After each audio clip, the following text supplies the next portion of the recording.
नमस्कार दोस्तों, मैं एडवोकेट सुनील दीक्षित आप सभी का अपने YouTube channel Dikshit legal aid में स्वागत करता हूं। आज का जो टॉपिक मैंने लिया है वो है ट्रांसफर टू रेगुलर कोर्ट का मतलब क्या होता है। जब किसी का भी चालान दिल्ली ट्रैफिक पुलिस के द्वारा कर दिया जाता है, चाहे वो ऑन द स्पॉट हो, चाहे वो कैमरे का हो, या NBT भी कर सकते हैं या कैमरे भी कर सकते हैं, कैमरे का चालान हो, तो उस चालान को वर्चुअल कोर्ट में ट्रांसफर कर दिया जाता है।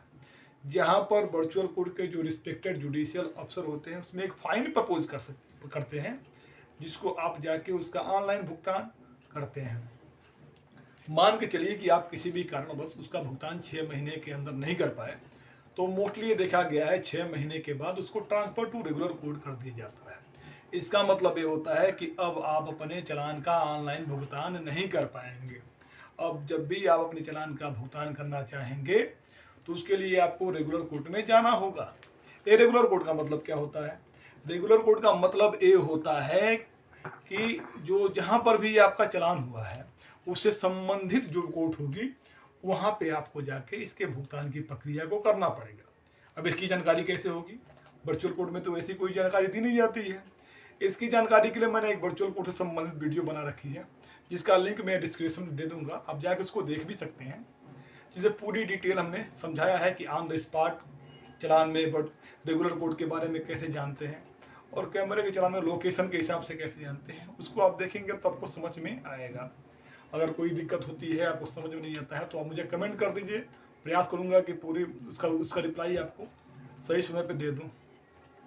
कोर्ट में जाने के बाद, रेगुलर कोर्ट में जाने के बाद आपको एक एप्लीकेशन मूव करनी पड़ेगी कि आप अपने चालान का भुगतान करना चाहते हैं। डिस्पोजल ऑफ चालान के लिए एप्लीकेशन मूव कर सकते हैं। वहाँ पे आपको एक डेट प्रोवाइड करा दी जाएगी।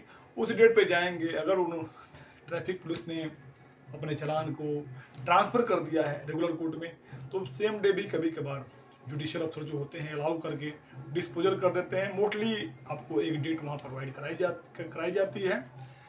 आप उस डेट पे जाके अपने चालान का भुगतान कर सकते हैं। दो सबसे इम्पॉर्टेंट चीज़ें जो आपको ध्यान में रखनी है।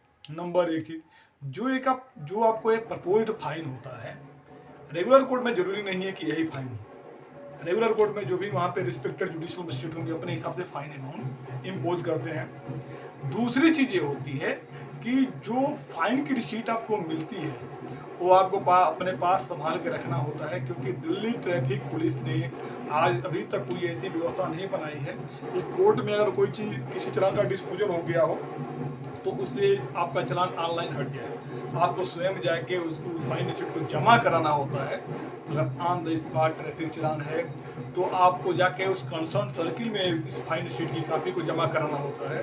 अगर NBT का चालान है तो आपको उसका जो ट्रैफिक हेडक्वार्टर जो टोडापुर में है वहाँ पर जाके आपको इसकी फाइन रिसीट को जमा कराना होता है। फाइन रिसीट जमा कराने के बाद ही आपके ऑनलाइन चालान को वहाँ से जो पेंडिंग शो करता है वो हटाया जाता है। तो मैंने प्रयास किया कि शायद इसके बारे में पूरा कंप्लीट जानकारी आपको दे दें, समझ में भी आया होगा आप लोगों को। अगर इन केस कोई अगर चीज़ें आपको समझ में नहीं आती तो मुझे कमेंट कर दीजिए, प्रयास करूंगा कि उसका उत्तर मैं दूँ। अगर आपको वीडियो अच्छी लगी है तो प्लीज़ सब्सक्राइब कर लीजिए। Thank you for watching.